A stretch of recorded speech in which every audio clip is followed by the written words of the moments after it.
तव कथामृतं तप्त जीवनं कविभिरीरितं कल्मषापहं श्रवणमङ्गलं श्रीमदाततं भुवि गृह्णन्ति ये भूरिदा जना। श्रीमद्भागवत गोपी गीता श्री श्री रामकृष्ण कथामृत श्रीमकथित प्रथम खंड श्री रामकृष्ण भक्त संगे प्रथम परिच्छेद। श्री रामकृष्ण बलराम मंदिरे भक्त संगे प्रेमानंदे नित्य। रात्रि 8टा-9टा हইবে দোল যাত্রা। রাম, রামমোহন, রাখাল, নিত্যগোপাল প্রভৃতি ভক্তগণ তাহাকে ঘেরিয়া রহিয়াছেন। সকলে হরিনাম সংকীর্তন করিতে করিতে মত্ত হইয়াছেন। কয়েকটি ভক্তের ভাবাবস্থা হইয়াছে। নিত্যগোপালের ভাবাবস্থায় বক্ষস্থল রক্তিম বর্ণ হইয়াছে। সকলে উপবেশন করিলে মাস্টার ঠাকুরকে প্রণাম করিলেন। দেখিলেন রাখাল শুধাইয়া আছেন, ভাবাবিষ্ট বাহ্য জ্ঞান শূন্য।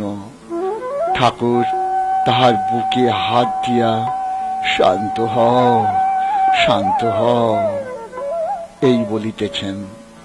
রাখালের এই প্রথম ভাবাবস্থা। তিনি কলিকাতার বাসাতে পিত্রালয়ে থাকেন, মাঝে মাঝে ঠাকুরকে দর্শন করিতে যান। এই সময় শ্যামপুকুর বিদ্যাসাগর মহাশয় স্কুলে কয়েকদিন পড়িয়াছিলেন। ঠাকুর মাস্টারকে দক্ষিণেশ্বরে বলিয়াছিলেন, আমি কলকাতায় বলরামের বাড়িতে যাব, তুমি আসিও। তাই তিনি তাহাকে দর্শন করিতে আসিয়াছেন। 28 ফাল্গুন 1288 কৃষ্ণা ষষ্ঠী, 11 মার্চ শনিবার 1882 খ্রিস্টাব্দ শ্রীযুক্ত বলরাম ঠাকুরকে নেমন্তন্ন করিয়া আনিয়াছেন। এইবার ভক্তেরা বারান্দায় বসিয়া প্রসাদ পাইতেছেন। দাসের ন্যায় বলরাম দাঁড়াইয়া আছেন। দেখিলে বোধ হয় না তিনি এই বাড়ির কর্তা। মাস্টার এই নতুন আসিতেছেন, এখনো ভক্তদের সঙ্গে আলাপ হয় নাই। কেবল দক্ষিণেশ্বরে নরেন্দ্রের সঙ্গে আলাপ হইয়াছিল। সর্বধর্ম সমন্বয়। কয়েকদিন পরে ঠাকুর শ্রী রামকৃষ্ণ দক্ষিণেশ্বরের শিব মন্দিরের সিঁড়ির উপর ভাববিষ্ট হইয়া বসিয়া আছেন। বেলা 4টা-5টা হইবে। মাস্টার কাছে বসিয়া আছেন। কিয়ৎক্ষণ পূর্বে ঠাকুর নিজের ঘরে মেঝের উপর বিছানা পাতা তাহাতে বিশ্রাম করিতেছিলেন। এখনো ঠাকুরের সেবার জন্য কেহ কাছে থাকেন না। হৃদয়ে যাওয়ার পর ঠাকুরের কষ্ট হইতেছে। কলিকাতা হইতে মাস্টার আসিলে তিনি তাহার সঙ্গে কথা কহিতে কহিতে সেই শ্রী রাধাকান্তের মন্দিরে সম্মুখস্থ শিব মন্দিরের সিঁড়িতে আসিয়া বসিয়াছিলেন।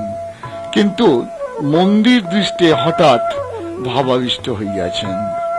ঠাকুর জগন্মাতার সঙ্গে কথা কইতেছেন, বলিতেছেন, মা সবাই বলছে আমার ঘড়ি ঠিক চলছে। খ্রিস্টান, ব্রহ্মজ্ঞানী, হিন্দু, মুসলমান সকলেই বলে আমার ধর্ম ঠিক।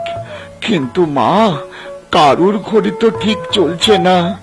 তোমাকে ঠিক কে বুঝতে পারবে? তবে তবে ব্যাকুল হয়ে ডাকলে, তোমার কৃপা হলে সব পথ দিয়ে তোমার কাছে পৌঁছানো যায়। মা খ্রিস্টানরা গির্জাতে তোমাকে কি করে ডাকে একবার দেখিও। কিন্তু মা ভেতরে গেলে লোকে কি বলবে? যদি যদি কিছু হাঙ্গামা হয়, আবার আবার কালী ঘরে যদি ঢুকতে না দেয়, তবে গির্জার দোরগোড়া থেকে দেখিও। ভক্ত সঙ্গে ভজনানন্দে রাখাল প্রেম, প্রেমের সুরা। আর একদিন ঠাকুর নিজের ঘরে ছোট্ট খাটটির ওপর বসিয়া আছেন। আনন্দময় মূর্তি, হাস্যবদন। শ্রীযুক্ত কালীকৃষ্ণের সঙ্গে মাস্টার আসিয়া উপস্থিত। কালীকৃষ্ণ জানিতেন না তাহাকে তাহার বন্ধু কোথায় লইয়া আসিতেছেন। বন্ধু বলিয়াছিলেন, সুঁড়ির দোকানে যাবে তো আমার সঙ্গে এসো, সেখানে এক জ্বালা মদ আছে। মাস্টার আসিয়া বন্ধুকে যাহা বলিয়াছেন প্রাণামন্তর ঠাকুরকে সমস্ত নিবেদন করলেন। ঠাকুরও হাসিতে লাগিলেন। ঠাকুর বলিলেন, ভজন আনন্দ, ব্রহ্মানন্দ, এই আনন্দই সুরা গো, প্রেমের সুরা। মানব জীবনের উদ্দেশ্য ঈশ্বরে প্রেম, ঈশ্বরকে ভালোবাসা। ভক্তি সার গো, জ্ঞান বিচার করে ঈশ্বরকে জানা বড়ই কঠিন। এই বলিয়া ঠাকুর গান গাইতে লাগিলেন। কে জানে কালী কেমন, স্বরদর্শনে না পায় দর্শন। আত্মারামের আত্মা কালী, প্রমাণ প্রণবের মতন। সে যে ঘটে ঘটে বিরাজ করে, ইচ্ছাময়ীর ইচ্ছা যেমন। কালীর উদরে ব্রহ্মাণ্ড ভাণ্ড প্রকাণ্ড, তা বুঝো কেমন। যেমন শিব বুঝেছেন কালীর মর্ম, অন্য কে বা জানে তেমন। মূলাধারে সহস্রারে সদা যোগী করে মনন। কালী পদ্মবনে হংস শানে, হংসী রূপে করে রমন। প্রসাদ ভাসে লোকে হাসে, সন্তরণে সিন্ধু তরণ। আমার মন বুঝেছে, প্রাণ বোঝে না, ধরবে শশী হয়ে বামন। ঠাকুর শ্রীরামকৃষ্ণ আবার বলিতেছেন, ঈশ্বরকে ভালোবাসা এইটি জীবনের উদ্দেশ্য। যেমন বৃন্দাবনে গোপ গোপীরা রাখালরা শ্রীকৃষ্ণকে ভালোবাসতেন, যখন শ্রীকৃষ্ণ মথুরায় গেলেন রাখালেরা তার বিরহে কেঁদে কেঁদে বেড়াত। এই বলিয়া ঠাকুর ঊর্ধ্ব দৃষ্টি হইয়া গান গাইতেছেন। দেখে এলাম এক নবীন রাখাল, নবীন তরুর ডাল ধরে। নবীন বৎস কোলে করে, বলে কোথারে ভাই কানাই। আবার কাবই কানাই বেরোয় না রে, বলে কোথারে ভাই। আয় নয়ন জলে ভেসে যায়। ঠাকুর প্রেম মাখা গান শুনিয়া মাস্টারের চক্ষুতে জল আসিয়াছে।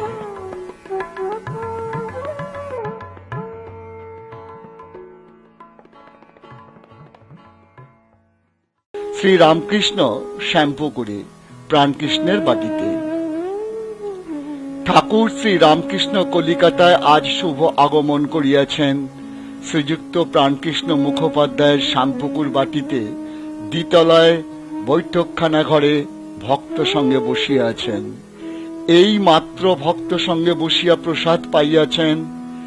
আজ 2 এপ্রিল রবিবার 1882 খ্রিস্টাব্দ, 21 চৈত্র 1288 শুক্লা চতুর্দশী।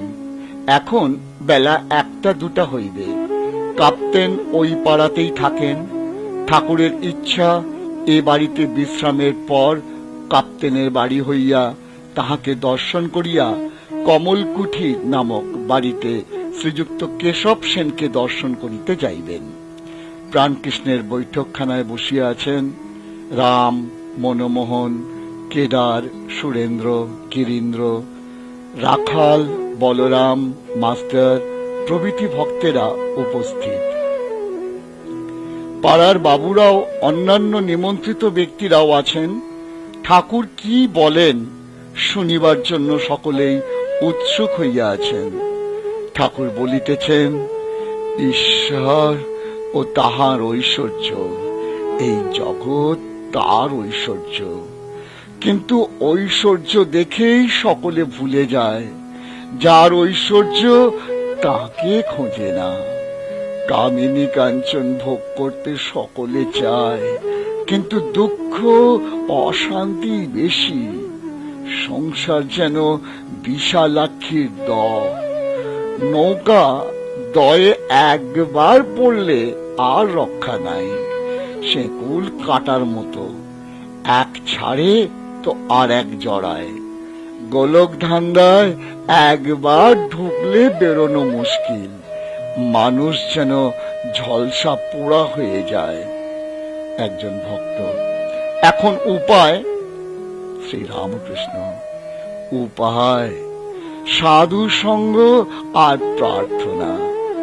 বৈদ্যের কাছে না গেলে রোগ ভালো হয় না, সাধু সঙ্গ একদিন করলে হয় না গো, সর্বদাই দরকার। রোগ লেগেই আছে, আবার বৈদ্যর কাছে না থাকলে নারী জ্ঞান হয় না, সঙ্গে সঙ্গে ঘুরতে হয়। তবে কোনটি কফের নারী কোনটি পিত্তের নারী বোঝা যায়। ভক্ত: সাধু সঙ্গে কি উপকার হয়? শ্রীরামকৃষ্ণ: ঈশ্বরের অনুরাগ হয় গো, তার উপর ভালোবাসা হয়। ব্যাকুলতা না এলে কিছুই হয় না।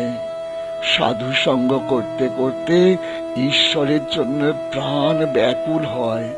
যেমন বাড়িতে কারোর অসুখ হলে সর্বদাই মন ব্যাকুল হয়ে থাকে, কিসের রোগী ভালো হয়।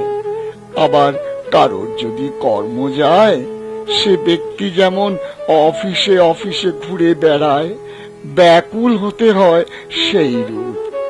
যদি কোনো অফিসে বলে কর্ম খালি নেই, আবার তার পরদিন এসে জিজ্ঞাসা করে আজ কি কোনো কর্ম খালি হয়েছে? আর একটি উপায় আছে, ব্যাকুল হয়ে প্রার্থনা।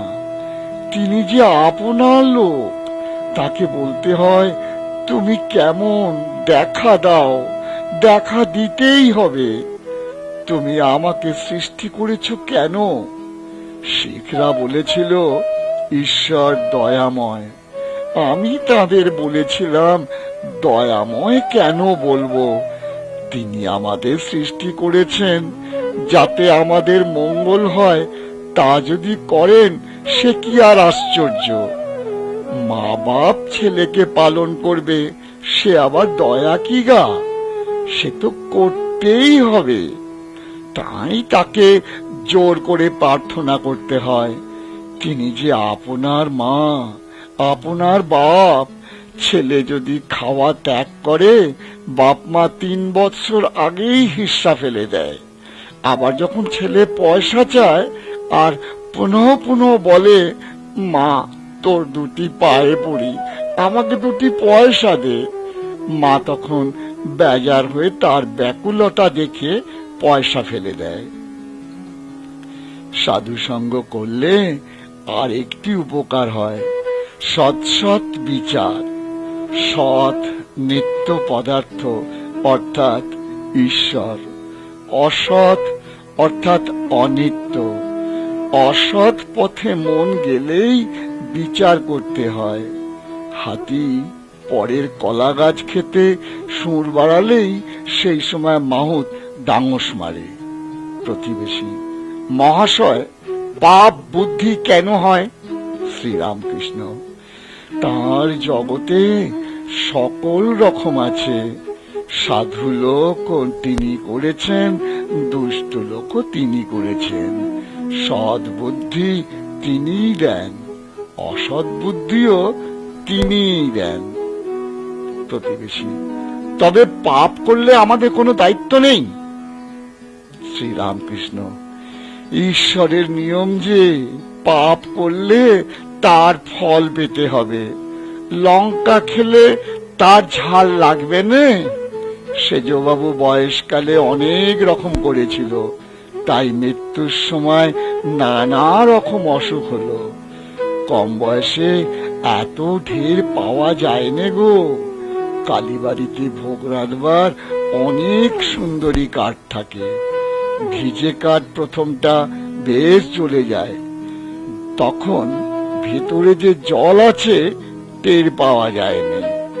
কাঠটা পোড়া শেষ হলে যত জল পেছনে ঠেলে আসে ও ফ্যাঁচ ফ্যাঁচ করে, উনুন নিভিয়ে দেয়।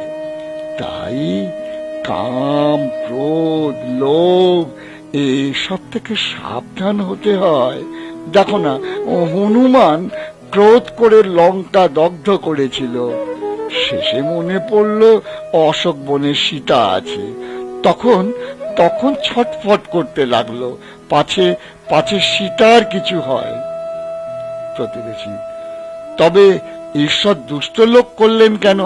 শ্রীরামকৃষ্ণ: তার ইচ্ছা গো, তার লীলা। তার মায়াতে বিদ্যাও আছে, অবিদ্যাও আছে। অন্ধকারেরও প্রয়োজন আছে গো। অন্ধকার থাকলে আলোর আরো মহিমা প্রকাশ হয়। কাম, ক্রোধ, লোভ খারাপ জিনিস বটে, তবে তিনি দিয়েছেন কেন? মহৎ লোক তয়ের করবেন বলে। ইন্দ্রিয় জয় করলে মহৎ হয়। জিতেন্দ্রিয় কিনা করতে পারে। ঈশ্বর লাভ পর্যন্ত তার কৃপায় হয়। আবার অন্যদিকে দেখো, কাম থেকে তার সৃষ্টি লীলা চলছে। দুষ্ট লোকেরও দরকার আছে। একটি তালুকের পূজারা বড়ই দুর্দান্ত হয়েছিল। তখন গোলক চৌধুরীকে পাঠিয়ে দেয়া হলো। তার নামে প্রজারা কাঁপতে লাগলো। এত কঠোর শাসন সবই দরকার। সীতা বললেন, রাম, অযোধ্যায় সব অট্টালিকা হতো তো বেশ হতো। অনেক বাড়ি দেখেছি ভাঙা পুরনো। রাম বললেন, সীতা, সব বাড়ি সুন্দর থাকলে মিস্ত্রিরা কি করবে? সকলের হাস্য। ঈশ্বর সব রকম করেছেন। ভালো গাছ, বিষ আছে, আবার আগাছাও আছে। জানোয়ারদের ভিতর ভালো মন্দ সব আছে। বাঘ, সিংহ, সাপ সব আছে। সংসারেও ঈশ্বর লাভ হয়, সকলেরই মুক্তি হবে। প্রতিবেশী: মহাশয়, সংসার থেকে কি ভগবানকে পাওয়া যায়? শ্রীরামকৃষ্ণ: অবশ্য পাওয়া যায় গো। তবে যা বললুম, সাধু সঙ্গ আর সর্বদা প্রার্থনা করতে হয়। তার কাছে কাঁদতে হয়। মনের ময়লাগুলো ধুয়ে গেলে তার দর্শন হয়। মনটি যেন মাটি মাখানো লোহার চুঁচ, ঈশ্বর চুম্বক পাথর। মাটি না গেলে চুম্বক পাথরের সঙ্গে যোগ হয়নি। কাঁদতে কাঁদতে সূচের মাটি ধুয়ে যায়। সূচের মাটি অর্থাৎ কাম, ক্রোধ, লোভ, পাপ বুদ্ধি, বিষয় বুদ্ধি। মাটি ধুয়ে গেলেই ছুঁচকে চুম্বক পাথরে টেনে লবে, অর্থাৎ ঈশ্বর দর্শন হবে। চিত্ত শুদ্ধি হলে তবে তাকে লাভ হয়। জ্বর হয়েছে, দেহেতে রস অনেক রয়েছে, তাকে কুইনাইনে কি কাজ হবে? সংসারে হবে না কেন? ওই সাধু সঙ্গ, কেঁদে কেঁদে প্রার্থনা, মাঝে মাঝে নির্জনে বাস। একটু বেড়া না দিলে ফুটপাতের চারা গাছ ছাগল গরুতে খেয়ে ফেলে। প্রতিবেশী: যারা সংসারে আছে তাহলে তাদেরও হবে? শ্রীরামকৃষ্ণ: সকলেরই মুক্তি হবে গো, সকলেরই মুক্তি হবে। তবে গুরুর উপদেশ অনুসারে চলতে হয়। বাঁকা পথে গেলে ফিরে আসতে কষ্ট হবে। মুক্তি অনেক দেরিতে হয়। হয়তো এই জন্মেও হলো না, আবার হয়তো অনেক জন্মের পর হলো। জনকাদির সংসারেও কর্ম করেছিলেন, ঈশ্বরকে মাথায় রেখে কাজ করতেন। নৃত্যকি যেমন মাথায় বাসন করে নাচে, আর পশ্চিমের মেয়েদের দেখো নাই, মাথায় জলের ঘড়া, হাসতে হাসতে কথা কইতে কইতে যাচ্ছে। প্রতিবেশী: গুরুর উপদেশ বললেন, গুরু কেমন করে পাবো? শ্রীরামকৃষ্ণ: যে সে লোক গুরু হতে পারে না, বাহাদুরি কাঠ নিজেও ভেসে চলে যায়, অনেক জীবজন্তুও চড়ে যেতে পারে। হাওয়াতে কাঠের উপর চললে কাঠও ডুবে যায়, সে চড়ে সেও ডুবে যায়। তাই ঈশ্বর যুগে যুগে লোকশিক্ষার জন্য নিজে গুরু রূপে অবতীর্ণ হন। সচ্চিদানন্দই গুরু। জ্ঞান কাকে বলে আর আমি কে? ঈশ্বরই কর্তা আর সব অকর্তা, এর নাম জ্ঞান। আমি অকর্তা, তার হাতের যন্ত্র। তাই আমি বলি, মা মা তুমি যন্ত্রী, আমি যন্ত্র। তুমি ঘরণী, আমি ঘর। আমি গাড়ি, তুমি ইঞ্জিনিয়ার। যেমন চালাও তেমনি চলি, যেমন করাও তেমনি করি, যেমন বলাও তেমনি বলি। না হাম না হাম তুমু তুমু। তৃতীয় পরিচ্ছেদ। কমল কুঠিরে শ্রী রামকৃষ্ণ ও শ্রীযুক্ত কেশব সেন। শ্রী রামকৃষ্ণ কাপ্তেনের বাড়ি হইয়া শ্রীযুক্ত কেশব সেনের কমল কুঠির নামক বাটিতে আসিয়াছেন। সঙ্গে রাম, মনমোহন, সুরেন্দ্র, মাস্টার প্রভৃতি অনেকগুলি ভক্ত। সকলে দ্বিতল হলঘরে উপবেশন করিয়াছেন। শ্রীযুক্ত প্রতাপ মজুমদার, শ্রীযুক্ত ত্রৈলোক্য প্রভৃতি ব্রাহ্ম ভক্তগণ উপস্থিত আছেন। ঠাকুর শ্রীযুক্ত কেশবকে বড় ভালোবাসেন। যখন বেলঘরের বাগানে সশিষ্য তিনি সাধন ভজন করিতেছিলেন, অর্থাৎ 1875 খ্রিস্টাব্দে মাঘ উৎসবের পর কিছুদিনের মধ্যে ঠাকুর একদিন বাগানে গিয়া তাহার সহিত দেখা করিয়াছিলেন। সঙ্গে ভাগিনী হৃদয়রাম। বেলেঘরের এই বাগানে তাকে বলেছিলেন, তোমার ল্যাজ খসেছে, অর্থাৎ তুমি সব ত্যাগ করে সংসারের বাহিরেও থাকতে পারো, আবার সংসারেও থাকতে পারো। যেমন ব্যাঙাচি ল্যাজ খসলে জলেও থাকতে পারে, আবার ডাঙাতেও থাকতে পারে। পরে দক্ষিণেশ্বরে কমল কুঠিরে, ব্রাহ্ম সমাজ ইত্যাদি স্থানে অনেকবার ঠাকুর কথার ছলে তাহাকে উপদেশ দিয়েছিলেন।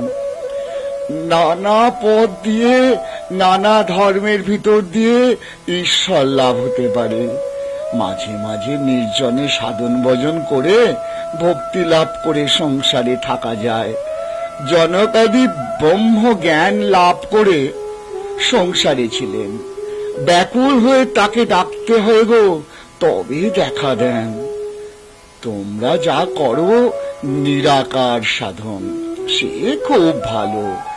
ব্রহ্ম জ্ঞান হলে ঠিক বোধ করবে ঈশ্বর সত্য আর সব অনিত্য।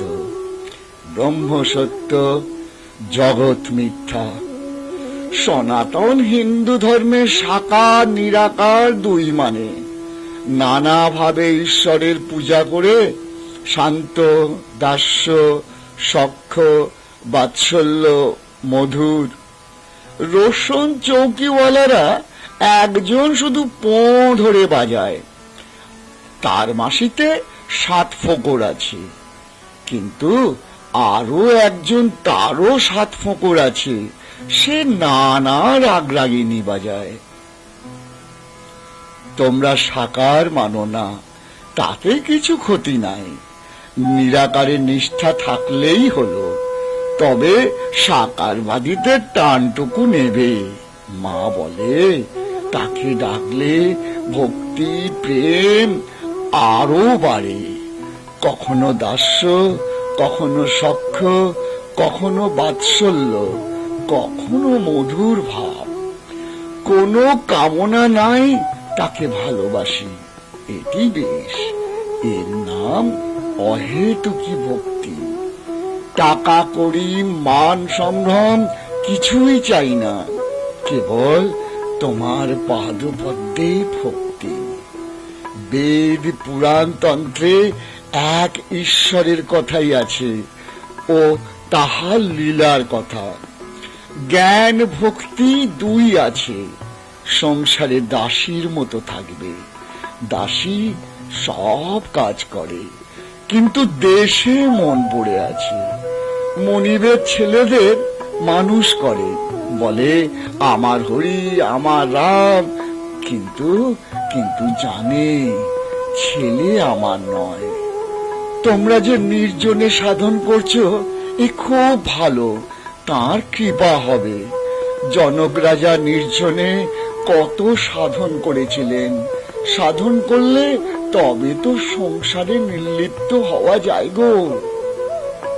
তোমরা বক্তৃতা দাও সকলের উপকারের জন্য, কিন্তু ঈশ্বর লাভ করে ঈশ্বর দর্শন করে বক্তৃতা দিলে উপকার হয়। তার আদেশ না পেয়ে লোকশিক্ষা দিলে উপকার হয় না গো। ঈশ্বর লাভ না করলে তার আদেশ পাওয়া যায় না। ঈশ্বর লাভ যে হয়েছে তার লক্ষণ আছে। বালকবধ, জড়বধ, উন্মাদবধ, পিশাচবধ হয়ে থাকে। যেমন সুখদেবাদি চৈতন্যদেব কখনো বালকবধ, কখনো উন্মাদের ন্যায় নৃত্য করিতেন, হাসে কাঁদে নাচে গায়ে।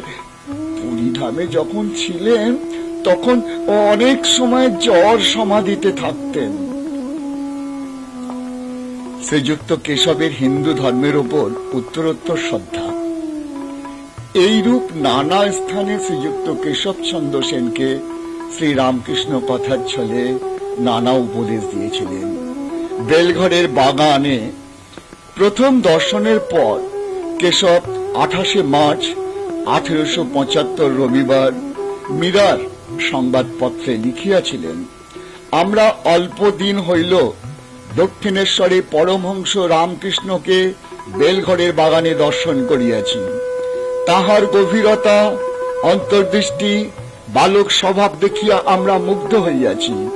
তিনি শান্ত স্বভাব, কোমল প্রকৃতি, আর দেখিলে বোধহয় সর্বদা যোগেতে আছেন। এখন আমাদের বোধ হইতেছে যে হিন্দু ধর্মের গভীরতম প্রদেশ অনুসন্ধান করিলে কত সৌন্দর্য, সত্য ও সাধুতা দেখিতে পাওয়া যায়। তা না হইলে পরমহংসের ন্যায় ঈশ্বরীয় ভাবে ভাবিত যোগী পুরুষ কি রূপে দেখা যাইতেছে। 1876 জানুয়ারি আবার মাঘোৎসব আসিল। তিনি টাউন হলে বক্তৃতা দিয়ে বিষয় ব্রাহ্ম ধর্ম ও আমরা কি শিখিয়াছি, our faith and experiences, তাহাতেও Hindu ধর্মের সৌন্দর্যের কথা অনেক বলিয়াছিলেন। শ্রীরামকৃষ্ণ তাহাকে যেমন ভালোবাসিয়াছিলেন, কেশবও তাহাকে তদ্রূপ ভক্তি করিতেন। প্রায় প্রতি বৎসর ব্রাহ্ম উৎসবের সময় ও অন্যান্য সময় কেশব দক্ষিণেশ্বরে যাইতেন ও তাহাকে কমল কুটিরে লইয়া আসিতেন। কখনো কখনো একাকী কমল কুটিরের দ্বিতলস্থ উপাসনা কক্ষে পরম অন্তরঙ্গ জ্ঞানে ভক্তি ভরে লইয়া যাইতেন ও একান্তে ঈশ্বরের পূজা ও আনন্দ করিতেন। 1879 ভাদ্র উৎসবের সময় আবার কেশব শ্রী রামকৃষ্ণকে নিমন্ত্রণ করিয়া বেলঘরের তপবনে লইয়া যান। 15 সেপ্টেম্বর সোমবার, 31 ভাদ্র 1286 খ্রিস্টা চতুর্দশী। আবার 21 সেপ্টেম্বর কমল কুটিরে উৎসবে যোগদান করিতে লইয়া যান। এই সময় শ্রী রামকৃষ্ণ সমাধিস্থ হইলে ব্রাহ্ম ভক্ত সঙ্গে তাহার ফটো লওয়া হয়। ঠাকুর দণ্ডায়মান সমাধিস্থ, হৃদয় ধরিয়া আছেন। 22 অক্টোবর 6 কার্তিক 1286 বুধবার, মহা অষ্টমী, নবমীর দিন কেশব দক্ষিণেশ্বরে গিয়া তাহাকে দর্শন করিলেন। 1879 29 অক্টোবর বুধবার 13 কার্তিক 1286 কোজাগর পূর্ণিমায় বেলা 1টার সময় কেশব আবার ভক্ত সঙ্গে শ্রী রামকৃষ্ণকে দক্ষিণেশ্বরে দর্শন করিতে যান। স্টিমারের সঙ্গে 1খানি বজরা, 6খানি নৌকা, 2খানি ডিঙি, প্রায় 80 জন ভক্ত, সঙ্গে পতাকা, পুষ্প পল্লব, খোল, করতাল, ভেরি। হৃদয় অভ্যর্থনা করিয়া কেশবকে স্টিমার হইতে আনেন। গান গাইতে গাইতে সুরধ্বনির তীরে হরি বলে কে, বুঝি প্রেমদাতা নিতাই এসেছে। ব্রাহ্ম ভক্তগণ পঞ্চবটী হইতে কীর্তন করিতে করিতে তাহার সঙ্গে আসিতে লাগিলেন। সচ্চিদানন্দ বিগ্রহ রূপানন্দ ঘন, তাহাদের মধ্যে ঠাকুর মাঝে মাঝে সমাধিস্থ। এই দিনে সন্ধ্যার পর বাঁধাঘাটে পূর্ণচন্দ্রের আলোকে কেশব উপাসনা করিয়াছিলেন।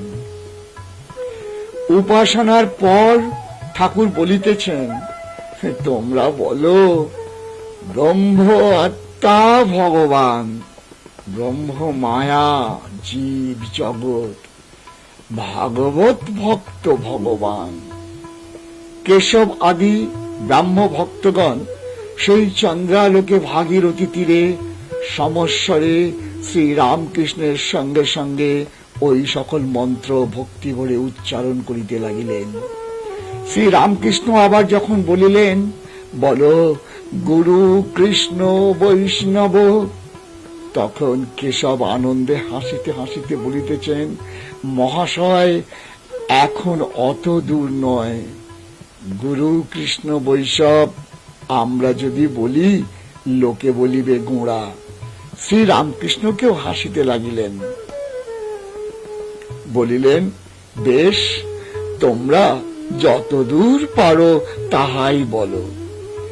কিছুদিন পরে 13ই নভেম্বর 28শে কার্তিক 1879 কালী পুজোর পরে রাম মনমোহন গোপাল মিত্র দক্ষিণেশ্বরে শ্রী রামকৃষ্ণকে প্রথম দর্শন করলেন। 1880 খ্রিস্টাব্দে একদিন গ্রীষ্মকালে রাম ও মনমোহন কমল কুঠিরে কেশবের সহিত দেখা করিতে আসিয়াছিলেন।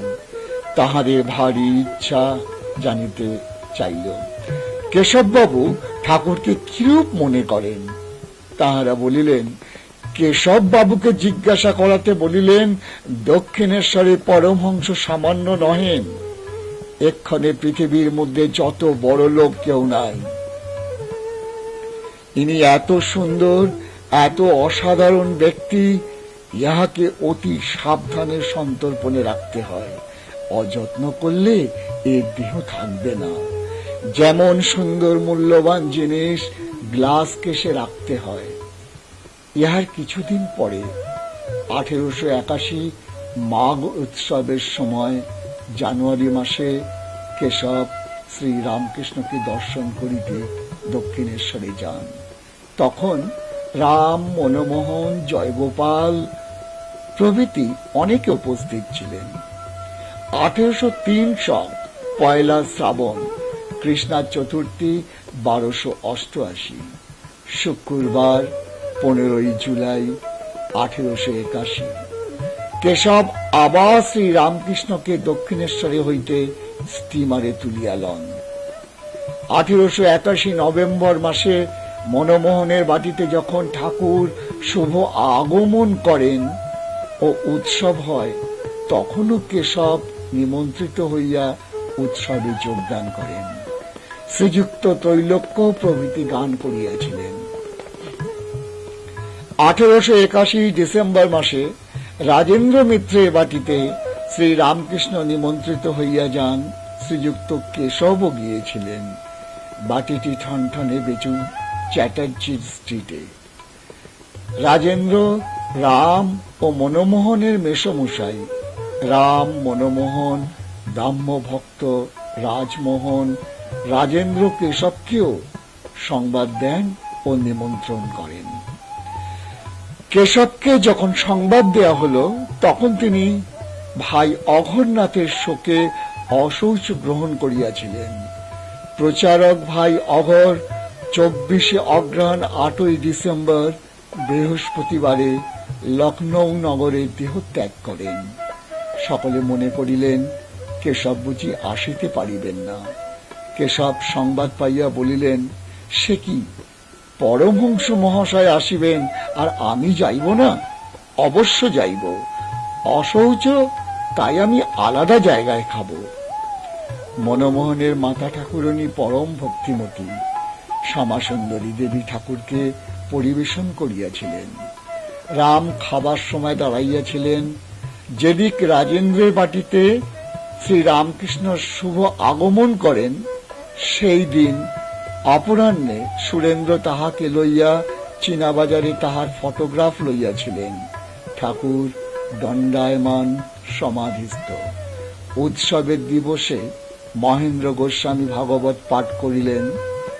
1882 জানুয়ারি মাঘ উৎসবের সময় শিমুলিয়া ব্রাহ্ম সমাজে উৎসব হয় জ্ঞান চৌধুরীর বাটিতে। দালানে ও উঠানে উপাসনা ও কীর্তন হয়। শ্রী রামকৃষ্ণ ও কেশব নিমন্ত্রিত হইয়া উপস্থিত ছিলেন। এই স্থানে নরেন্দ্রের গান ঠাকুর প্রথমে শোনেন ও তাহাকে দক্ষিণেশ্বরে যাইতে বলেন। 1882 খ্রিস্টাব্দে 23 ফেব্রুয়ারি 12 ফাল্গুন বৃহস্পতিবার কেশব শ্রী রামকৃষ্ণকে দক্ষিণেশ্বরে ভক্ত সঙ্গে আবার দর্শন করিতে আসেন। সঙ্গে জোসেফ কুক, আমেরিকান পাদ্রী মিস পিগট, ব্রাহ্ম ভক্তগণ সহ কেশব ঠাকুরকে স্টিমারে তুলিয়া লইলেন। কুক সাহেব শ্রী রামকৃষ্ণের সমাধি অবস্থা দেখিলেন। শ্রীযুক্ত নগেন্দ্র এই জাহাজে উপস্থিত ছিলেন। তাহার মুখে সমস্ত শুনিয়া মাস্টার 10-15 দিনের মধ্যে দক্ষিণেশ্বরে শ্রী রামকৃষ্ণকে প্রথম দর্শন করেন।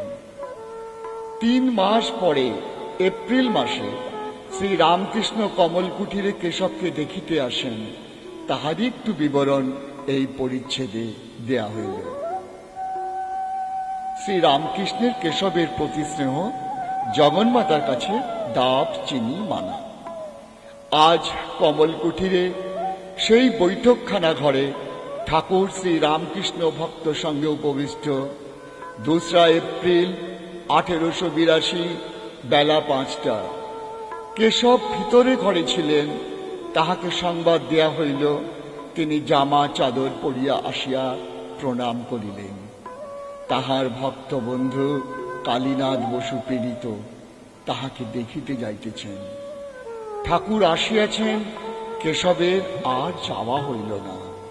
ঠাকুর বলিতেছেন, তোমার অনেক কাজ, আবার খবরের কাগজ লিখতে হয়, সেখানে দক্ষিণেশ্বরে যাবার অবসর নাই, তাই আমি তোমায় দেখতে এসেছি। তোমার অসুখ শুনে ডাব চিনি মেনেছিলুম গো। মাকে বললুম, মাগো, কেশবের যদি কিছু হয় তাহলে কলিকাতায় গেলে কার সঙ্গে কথা বলবো মা? শ্রীযুক্ত প্রতাপ আদি ব্রাহ্ম ভক্তদের সহিত শ্রী রামকৃষ্ণ অনেক কথা কহিতেছেন। কাছে মাস্টার বসিয়া আছেন। দেখিয়া তিনি কেশবকে বলিতেছেন, ইনি কেন ওখানে দক্ষিণেশ্বরে যান না? জিজ্ঞাসা করো তো গা।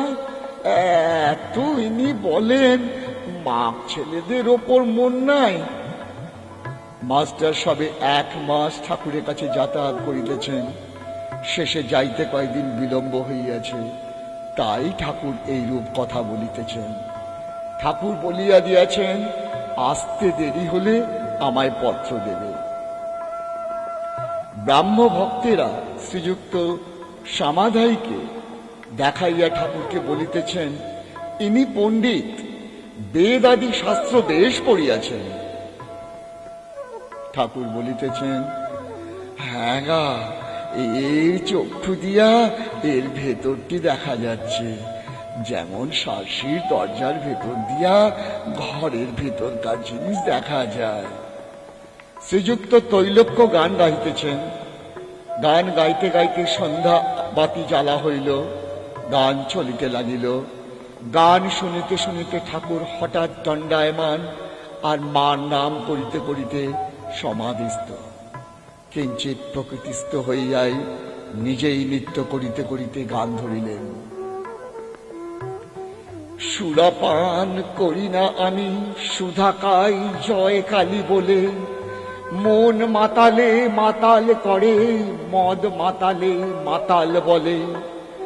গুরু দত্ত গুড় লয়ে প্রবৃত্তি তাই মশলা দিয়ে, জ্ঞান সরিতে চোয়ার ভাটি, পান করে মোর মন মাতালে।